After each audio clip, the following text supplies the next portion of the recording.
নমস্কার, আমি গোবিন্দ দেব গোস্বামী, দেববাণী অ্যাস্ট্রোলজিতে সবাইকে স্বাগত জানাই। আলোচনা হচ্ছে আজকে মেষ রাশি নিয়ে।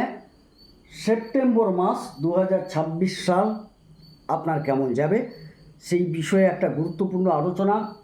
আপনার অনেক ঘটনা মাঝখানে ঘটে গেছে। কিছুদিন আগে বৃহস্পতি উচ্চাবস্থায় এসছেন, আবার এই মাসে একদম প্রথম থেকেই শনিদেব বক্রী হয়েছেন, রাহু যথারীতি একাদশে আছেন, মঙ্গল তৃতীয় স্থানে গেছেন, কেতু দীর্ঘদিন পঞ্চমে বসে আছেন, রবি কিন্তু আবার ওইখানে প্রবেশ করে আছেন, 17 তারিখ পর্যন্ত থাকবেন। তারপর বুধ উচ্চ হচ্ছেন, শুক্র স্বগৃহী।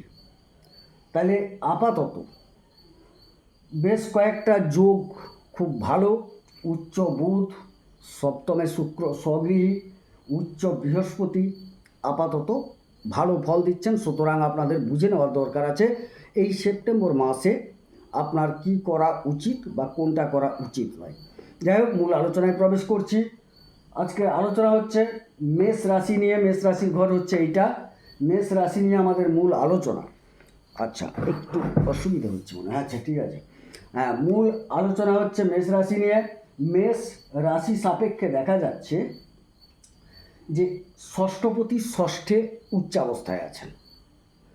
সুতরাং এই ক্ষেত্রে আপনাদের বলবো যে অন্যান্য গ্রহাবস্থান অনুসারে যেটুকু দেখা যাচ্ছে আপনাদের একটু হাড় নার্ভ জাতীয় জায়গা থেকে সাবধান হওয়া উচিত, এবং কিঞ্চিত হলেও মাথার অল্প বিস্তর সমস্যা, চোখের সমস্যা অল্প আসার সম্ভাবনা আছে।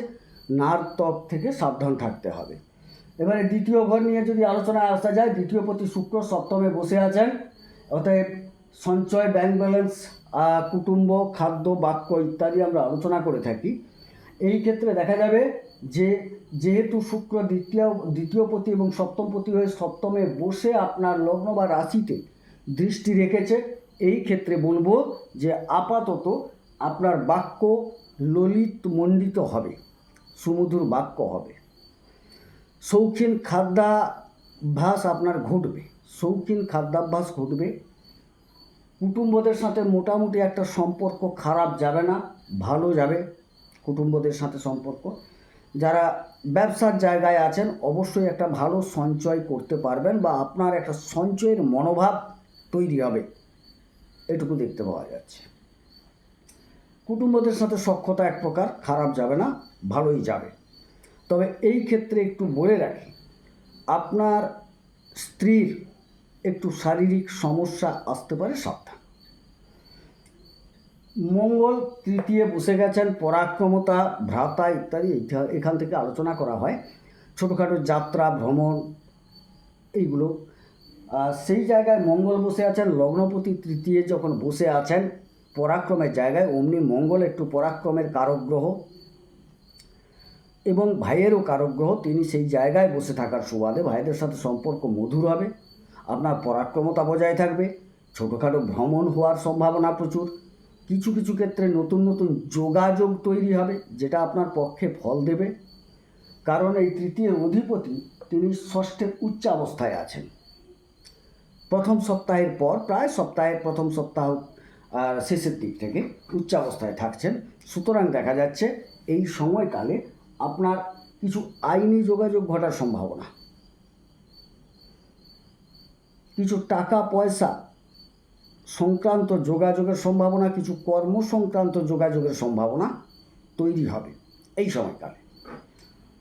ভাইয়েদেরও পরাক্রমতা বৃদ্ধিপ্রাপ্তি যোগ। আপনি ভাইদের সাথে সখ্যতা বজায় রাখার চেষ্টাও করবেন এই সময়কালে, এটা পরিষ্কার বোঝা যাচ্ছে এই ছক থেকে। তো আপাতত তৃতীয় ঘর থেকে যা দেখা যাচ্ছে, ফল এক প্রকার খারাপ নয়, ভালো ফল, ভালো। কারণ বুধ হচ্ছেন তৃতীয় এবং ষষ্ঠপতি হয়ে তিনিও স্বগৃহী অবস্থায় আছেন। সুতরাং সময় অবশ্যই ভালো, কাজে লাগাতে পারলে, যোগাযোগ ঠিকঠাক করতে পারলে অনেক কিছু শুভ ফল পাওয়ার সম্ভাবনা আছে। চতুর্থ স্থল খুবই গুরুত্বপূর্ণ জায়গা। মায়ের শরীর স্বাস্থ্য, পারিবারিক সম্পদ, যানবাহন, এগুলো আমরা আলোচনা করে থাকি। বা পঠন পাঠন স্নাতক স্তর পর্যন্ত দীর্ঘদিন জমি কিনবেন, বাড়ি কিনবেন, একটা মুখিয়ে আছেন, চেষ্টায় আছেন, সেটা করা উচিত হবে কিনা এই সময় সেগুলো নিয়ে আলোচনা হবে চতুর্থ ঘর থেকে। আপাতত দেখতে হবে বৃহস্পতি বসে আছেন, বৃহস্পতিকে ভাগ্যপতি এবং দ্বাদশপতি। এই সময়কালে ভাগ্য কিছুটা দূরবর্তী জায়গা থেকে পারিবারিক উন্নতিতে অর্থাগম করাবে। মায়ের শরীর স্বাস্থ্য এক প্রকার ভালো যাবে, খারাপ যাবে না। তবে একটা কথা বলি, হ্যাঁ মাঝে মধ্যে চিকিৎসার সংযোগ হতে পারে, কিন্তু সেখানে খুব একটা ভয়ের কিছু আপাতত দেখছি না।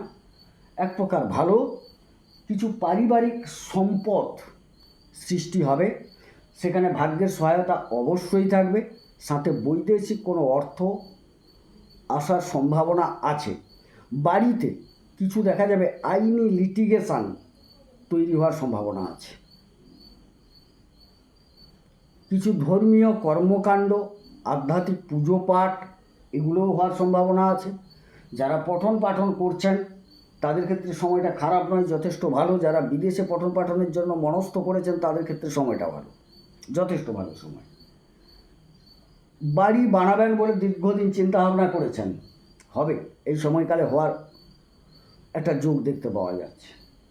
যারা গাড়ি কিনতে চাইছেন তাদের ক্ষেত্রে তো অবশ্যই সময় ভালো আমি দেখতে পাচ্ছি, গাড়ি কিনতেই পারেন।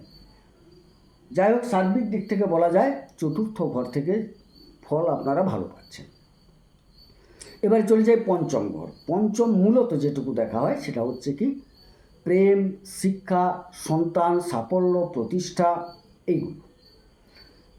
প্রেমের ক্ষেত্রে প্রেমাধিপতি রবি আপাতত 17 তারিখ পর্যন্ত যেহেতু প্রেমের জায়গায় আছেন, সুতরাং প্রেম তো ভালো হওয়ার কথা। দীর্ঘদিন পরে রবি এসছেন, প্রায় 1 বছর পর পঞ্চমে প্রবেশ করছেন তিনি। এই ক্ষেত্রে বলবো কেতু যেহেতু দীর্ঘদিন বসে আছেন, এই সুখকর সময়টা কিঞ্চিত কেতুর দ্বারা বিঘ্নিত হলেও আপাতত প্রেমের জায়গাটা মধ্যম প্রকৃতির দেখা যাচ্ছে, কারণ প্রেমের কারক গ্রহ প্রেমের জায়গায়। আর কেতু মানে একটু বাধা, একটু ডিলে, একটু তার মধ্যে গোপনীয়তা, এগুলো কিন্তু থাকবে। আপনার পার্টনার কিছুটা গোপনীয়তা অবলম্বন করবেন এই সময়কালে। তবে প্রেমের ক্ষেত্র মধ্যম প্রকৃতির। উচ্চ শিক্ষা এখান থেকে বিবেচনা করা হয়। উচ্চশিক্ষা ক্ষেত্র নিয়ে যারা চর্চা করছেন, পঠন পাঠন করছেন, তাদের ক্ষেত্র খুব একটা খারাপ নয়, হিসেব সংক্রান্ত বিষয়। বৈদেশিক বাণিজ্য নিয়ে যারা পড়াশোনা করছেন, কোনো গুপ্ত অনুসন্ধানমূলক কর্মে যারা আছেন বা পড়াশোনা করছেন, রিসার্চ করছেন, তাদের ক্ষেত্রে সময়টা ভালো। অনেকে তো অনেক অনুসন্ধানমূলক কাজে থাকেন না, অনুসন্ধান বলতে বিভিন্ন রকম চর্চা করা, রিসার্চ করা, বা এও পড়াশোনা হতে পারে গোয়েন্দা বিভাগ সংক্রান্ত পঠন পাঠন। তার বাইরেও হয়, অনেকের ল্যাবরেটরিতে কাজ করেন, বিভিন্ন রকম ল্যাবে দেখা যাবে কেউ একটা রক্তের পরীক্ষা করছেন, তিনিও একটা অনুসন্ধানমূলক কাজে আছেন, এর থেকে কি কি খারাপ আছে, কি কি ভালো আছে, এই যে একটা পরীক্ষা নিরীক্ষা ইত্যাদি। যারা গুপ্ত বিষয় নিয়ে পঠন পাঠন করছেন, কোনো তন্ত্র, জ্যোতিষ ইত্যাদি বিষয় নিয়ে পঠন পাঠন করছেন, তাদের ক্ষেত্রে একটা সাফল্য পাওয়ার সময় এই সময়, এইগুলো ভালো ফল পাবেন।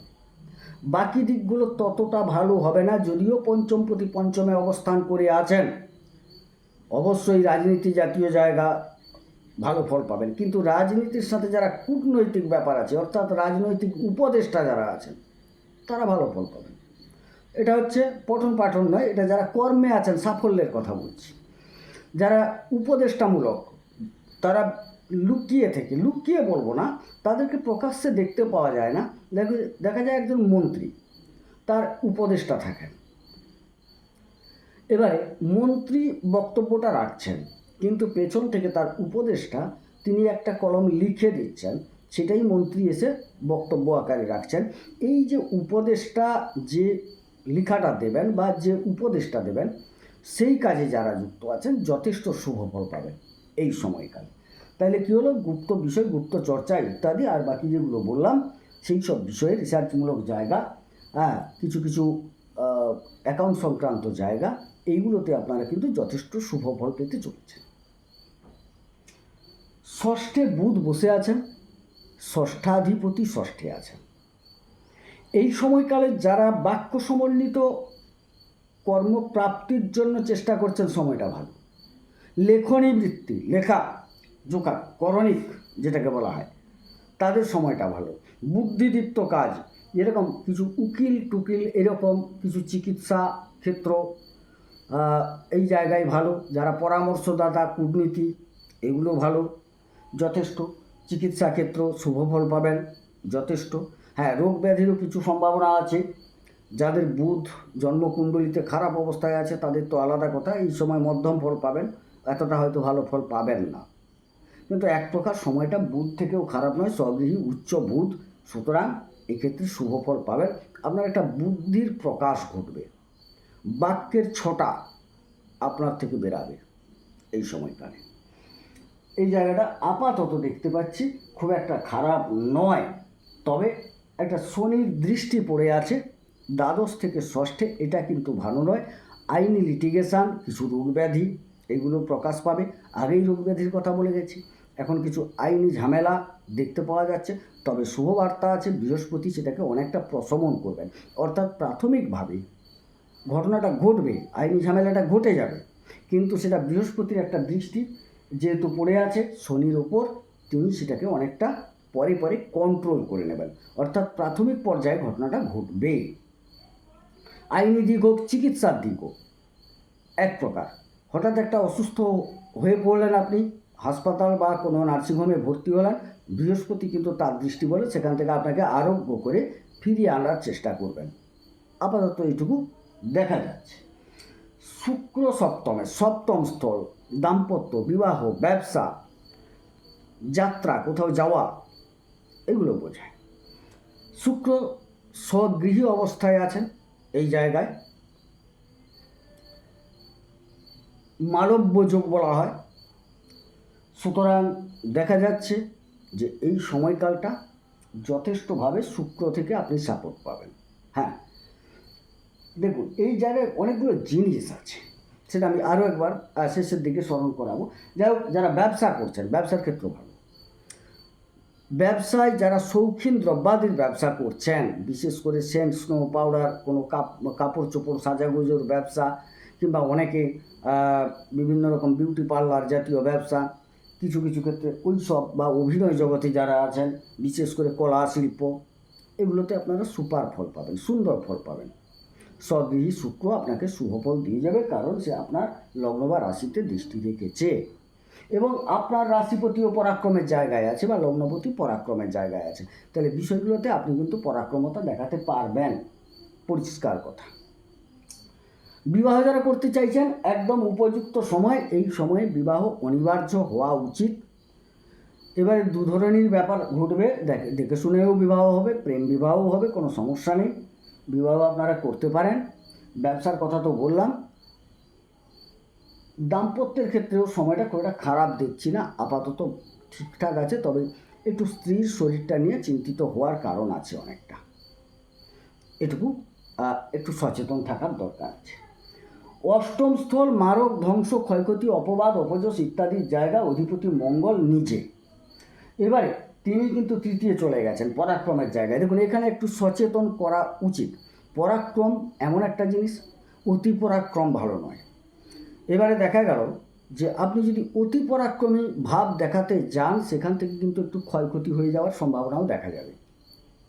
অতএব পরাক্রমতাটা বা সাহসিকতাটাকে একটা মার্জিত জায়গায় রেখে এগিয়ে যান, নিশ্চিত ভালো হবে। একটা ভালো দিক দেখতে পাচ্ছি,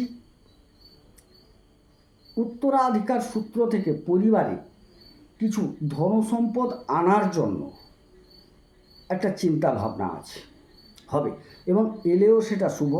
কিছু মাঙ্গলিক কাজ, কোনো পুজো পাঠ, কোনো দেবী অর্চনা, এইগুলো ঘটার সম্ভাবনা আছে এই সময়কালে কিন্তু। এবং আপনি নিজেকে যদি সংযত রাখেন, অনেকটা ভালো। অসংযত রাখলে কিন্তু আপনার এই যে পরাক্রমতা, বিদেশ যাত্রা বা দূরবর্তী জায়গায় গমন, এইগুলো কিন্তু ক্ষতির জায়গায় পৌঁছে দেবে। একটু সাবধান থাকা ভালো। যদিও তৃতীয়টা পরাক্রমের জায়গা, ভাইয়ের জায়গা কিন্তু একটা উপচয় স্থল হিসেবে মান্যতা দেওয়া হয় বা গণ্য করা হয়। এই জায়গায় একটু সাবধানতা অবলম্বন করা কর্তব্য। ভাগ্যপতি নবম ঘর, ভাগ্যপতি বৃহস্পতি চতুর্থে, নবম চতুর্থের একটা কানেকশন হয়েছে, দ্বাদশ থেকেও একটা কানেকশন হয়েছে। এই ক্ষেত্রে ভাগ্যের সহায়তায় পারিবারিক উন্নতিযোগ, ভাগ্যের সহায়তায় মায়ের শরীর স্বাস্থ্য ভালো থাকবে, ভাগ্যের সহায়তায় গাড়ি বাড়ি ইত্যাদি হওয়ার সম্ভাবনা, ভাগ্যের সহায়তায় পঠন পাঠন স্নাতক স্তর পর্যন্ত খুব ভালোভাবে দেখতে পাচ্ছি। অর্থাৎ ভাগ্যের একটা ভালো সহায়তা আপনার পরিবার পাচ্ছে। আপনার পরিবার পাওয়া মানে আপনার পাওয়া সুখস্থল, আনন্দময় জায়গা একটা। এটা দেখুন, পরিবারের সবাই যদি সুখ স্বাচ্ছন্দ্যে থাকে, আপনারও সুখ স্বাচ্ছন্দ্য সেইখানে থাকছে। ধর্মীয় কিছু কর্মকাণ্ড আপনার বাড়িতে হওয়ার সম্ভাবনা, আগেও বলেছি, হওয়ার সম্ভাবনা আছে। দশমপতি শনি তিনি কিন্তু দ্বাদশে, কর্মপতি যখন দ্বাদশে যান কিছুটা কর্ম ব্যয় হয়ে যাওয়ার সম্ভাবনা, কর্ম চলে যাওয়ার সম্ভাবনা এটা ইঙ্গিত দেয়। কিন্তু যদি আপনি বিদেশ বা বিদেশ সমন্বিত কাজে যুক্ত থাকেন তাইলে কিন্তু সময়টা আপনাকে সাথ দিয়ে যাবে।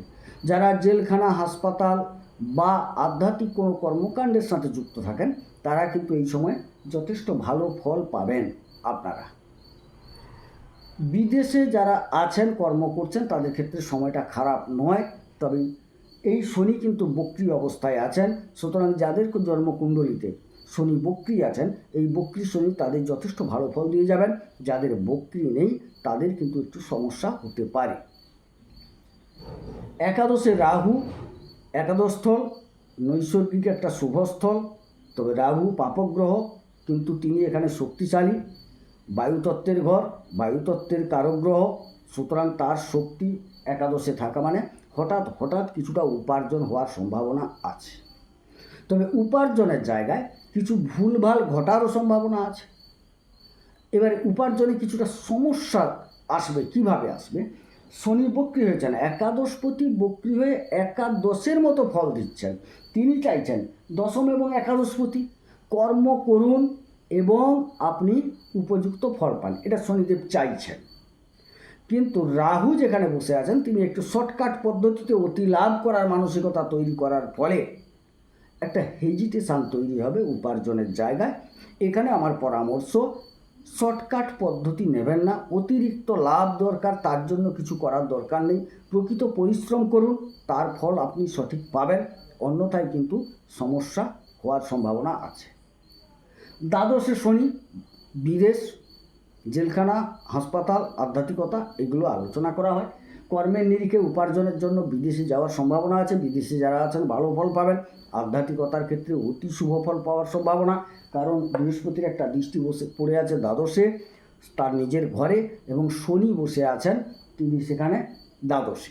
সুতরাং শনি দ্বাদশী যে ভালো ফল দেবেন তা নয় কিন্তু সর্বক্ষেত্রে, কিন্তু আধ্যাত্মিকতার ক্ষেত্রে শনি যেহেতু আধ্যাত্মিক নিষ্ঠা, ত্যাগ, তিতিক্ষার গ্রহ, বৃহস্পতি ও জ্ঞান প্রজ্ঞা ইত্যাদির গ্রহ, সুতরাং দেখা যাচ্ছে আপনার কিন্তু একটা আধ্যাত্মিক মানসিকতা তৈরি হবে বা তৈরি হওয়া উচিত। তৈরি হলে ভালো, না হলেও করতে হবে। একটু ঈশ্বরের কাছে বসতে হবে, ঈশ্বরকে চিন্তন করতে হবে, ঈশ্বরকে নিয়ে উপাসনা করতে হবে। পারলে একটু পুজো পাঠ করুন, তাতে ভালো ফল পাবেন। না হলে কিন্তু আবার এটুকুও দেখা যাচ্ছে বেশ কিছুটা সমস্যায় জড়াবেন। যারা বিদেশে আছেন দেখা যাবে কিছু সমস্যা হল, কারণ শনি বক্রী হয়েছে। সবার তো আর শনি বক্রী অবস্থায় নেই কুণ্ডলিতে। যাদের বক্রী অবস্থায় আছেন তারা অনেকটা ভালো ফল পাবেন, কিন্তু যাদের বক্রী নেই তারা এই সময় খারাপ ফল পাবেন। সুতরাং আপনাদের সচেতন থাকতে হবে। হ্যাঁ, বৃহস্পতি আছেন, শুভদৃষ্টি রেখেছেন, তিনি চেষ্টা করবেন খারাপ জায়গাগুলো থেকে উদ্ধার করে আনার, কিন্তু প্রথমে খারাপটা ঘটবে এটাকে মাথায় রাখতে হবে। তিনি অবশ্যই উদ্ধার করবেন। যাই হোক, সার্বিকভাবে দেখা যাচ্ছে যে মোটামুটি পারিবারিক ক্ষেত্রটা শুভ, শারীরিক ক্ষেত্র খুব একটা খারাপ নয়, পঠন পাঠনের ক্ষেত্রগুলো ভালো এবং মধ্যম প্রকৃতির, আর স্নাতক স্তর পর্যন্ত ভালো, তারপরে একটু মধ্যম প্রকৃতির দেখা যাচ্ছে। অন্যান্য উপার্জনের ক্ষেত্রে কিছুটা হঠকারিতা বা অতি লোভ বর্জন করা উচিত। সেক্ষেত্রে আপনারা যদি অবলম্বন করতে পারেন অবশ্যই ভালো দিন ভালোভাবে কাটবে সেপ্টেম্বর মাসে। যাই হোক, সংক্ষেপে আলোচনা করলাম যদি আলোচনা ভালো লাগে চ্যানেলটিকে সাবস্ক্রাইব করুন, লাইক করুন, শেয়ার করুন। আমি চেষ্টা করব বেশি পরিমাণ ভিডিও আনার। দেখুন আমি সময় পাই না, তবুও আমি চেষ্টা করব একটু বেশি পরিমাণ ভিডিও আনার। ভিন্ন স্বাদের আমারই চ্যানেলে আছে শ্রাপিত যোগ, অঙ্গারক যোগ, অনেক ভালো ভালো যোগের আলোচনা আছে। তত্ত্ব এবং তথ্য নিয়ে আমি আলোচনা করি, শুনবেন, ভালো লাগবে, এটুকু বলতে পারি, ভালো লাগবে। এবং আপনার কুণ্ডলিতে যদি ওই ধরনের যোগ থাকে তাইলে আপনি বুঝতে পারবেন যে আপনার কোনটা করা কর্তব্য, কোনটা করা কর্তব্য নয়। যাই হোক, কথা বাড়িয়ে লাভ নেই। সবাই সুস্থ থাকুন, সুন্দর থাকুন, ঈশ্বর সকলের মঙ্গল করুন, মঙ্গল হোক। নমস্কার।